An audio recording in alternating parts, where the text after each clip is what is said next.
दोस्तों, मैं हूं भूपिंदर और आप देख रहे हैं द BMS शो। दोस्तों, हम देख रहे हैं कि इंडिया में बहुत सी प्रॉब्लम्स हैं।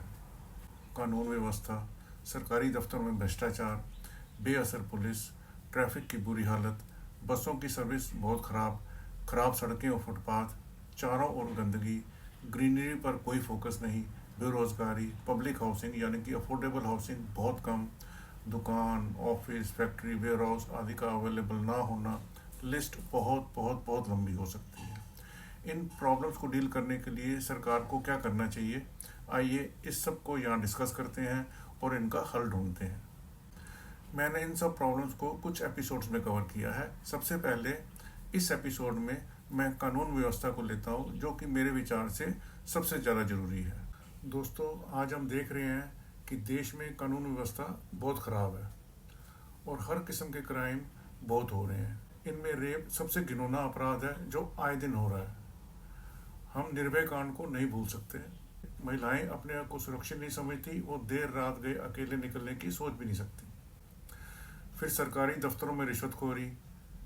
हालांकि सरकार ने बहुत कुछ डिजिटल कर दिया है, पर ये अफसर फिर भी नहीं रुक रहे और नए नए तरीके निकालकर किसी न किसी तरह से रिश्वत खाने में लगे हुए हैं। इससे जनता बेहद परेशान है। फिर करप्शन है, जो नेता लोग कर रहे हैं, जिनके बारे में आए दिन कुछ ना कुछ सुनने को मिलता ही रहता है। फिर गुंडे, बदमाश और बाहुबली हैं, जिनके अपराधों से खबरें भरी रहती हैं। आम आदमी हमेशा इन अपराधियों से डरा रहता है। फिर ड्रग्स, चोरी, डकैती, मारपीट, कत्ल, एक्सटॉर्शन, टैक्स की चोरी, ज़मीन हड़पना, बेईमानी आदि हैं। हर क्राइम एक परमानेंट सिरदर्द की तरह है जो जाने का नाम ही नहीं ले रहा। ऐसे में सरकार का पहला काम यही बनता है कि वो इन सारे क्राइम्स को घटाए। दोस्तों, पहले ये समझना होगा कि इतने ज़्यादा क्राइम्स होते क्यों हैं। दोस्तों, जहाँ लोगों को कानून का डर है, वहाँ क्राइम बहुत कम होते हैं। सिंगापुर में कानून का डर है। अगर कोई छोटे से छोटा क्राइम भी करता है, पुलिस उसे जल्द पकड़ लेती है, कोर्ट में केस चलता है और कुछ ही हफ्तों में उसे सज़ा भी हो जाती है। इसलिए वहाँ लोग गैर कानूनी काम करने की हिम्मत ही नहीं करते। इसीलिए सिंगापुर सबसे कम क्राइम वाले देशों में से एक है और ये आपको मालूम ही होगा। फिर एग्जाम्पल के तौर पर आप अमेरिका या यूरोपियन देशों में देखो तो वहाँ रेड लाइट पर सारा ट्रैफिक रुक जाता है और कोई रेड लाइट को जंप करने की सोचता भी नहीं। ऐसी बातों से साफ पता चलता है कि वहाँ लोग कानून से डरते हैं और ये सब कंट्रीज इसीलिए हमसे इतनी आगे भी हैं। वहीं इंडिया में गैर कानूनी काम करने वालों को कानून का बिल्कुल डर नहीं है। उन्हें मालूम है कि अगर वो पकड़े भी गए तो ले देकर छूट जाएंगे और अगर केस कोर्ट में जाएगा तो वहाँ फैसला होने में सालों साल लग जाते हैं, तारीख पे तारीख मिल जाती है और इस बीच वो रिश्वत देकर या डरा धमका कर या एविडेंस में फेरबदल कर किसी ना किसी तरह से अपने आप को बचा लेंगे। दोस्तों, आपको सनी देओल का तारीख पे तारीख वाला बहुत ही पॉपुलर डायलॉग याद होगा, यानी कि तारीख पे तारीख की प्रॉब्लम को सब जानते हैं। लोअर कोर्ट में ही बहुत साल, 10-15 साल तक लग जाते हैं। उसके बाद हाई कोर्ट है, जहाँ और कई साल लग जाते हैं। फिर सुप्रीम कोर्ट है। केस जितना लंबा खिंचेगा, अपराधी को सज़ा के चांसेस उतने ही कम हैं। अदालतों की इसी कमजोरी का फ़ायदा उठाकर करप्ट सरकारी अफसर, करप्ट नेता, अपराधी और दूसरे गैर कानूनी ढंग से काम करने वाले लोग ज़्यादातर बच निकलते हैं।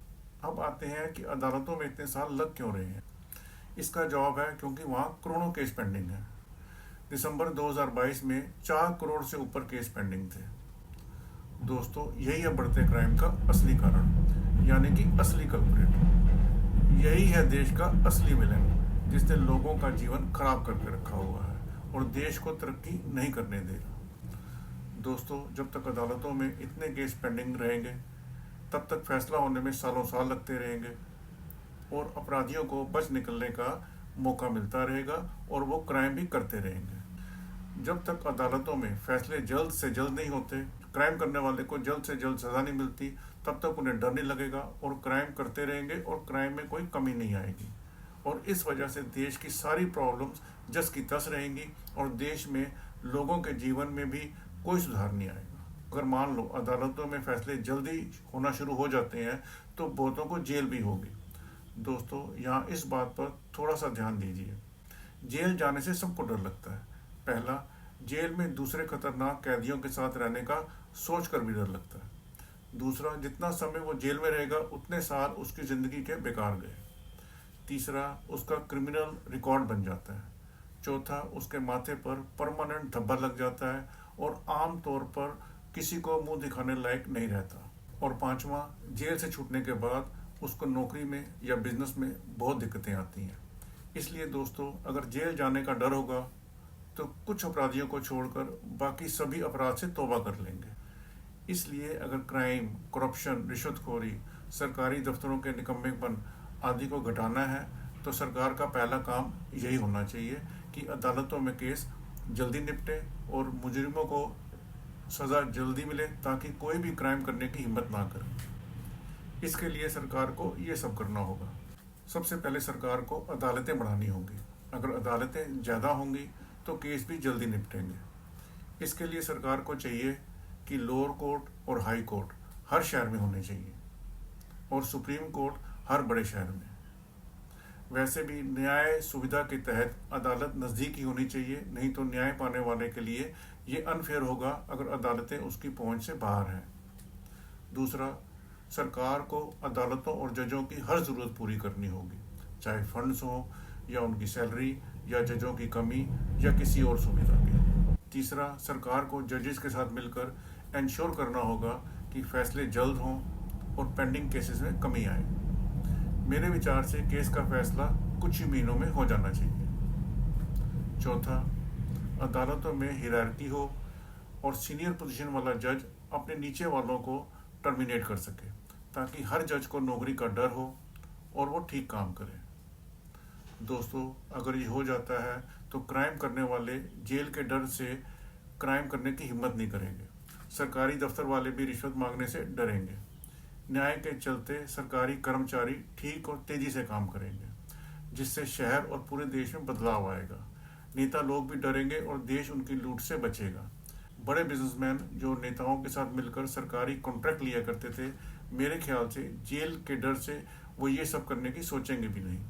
लोगों को इन सब प्रकार के क्राइम से राहत मिलेगी, वो सुख चैन की सांस लेंगे।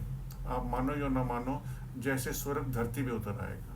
हमारी कानून व्यवस्था, अर्थव्यवस्था और हमारी अपनी अवस्था में अभूतपूर्व सुधार होगा। मैं उम्मीद करता हूँ कि सरकार में संबंधित लोग इस वीडियो को देखकर कुछ कदम उठाएंगे और अदालतों में पेंडिंग केसेस में कमी लाएंगे। अच्छा दोस्तों, फिर मिलूंगा अपने अगले विचार के साथ। तब तक के लिए बाय बाय।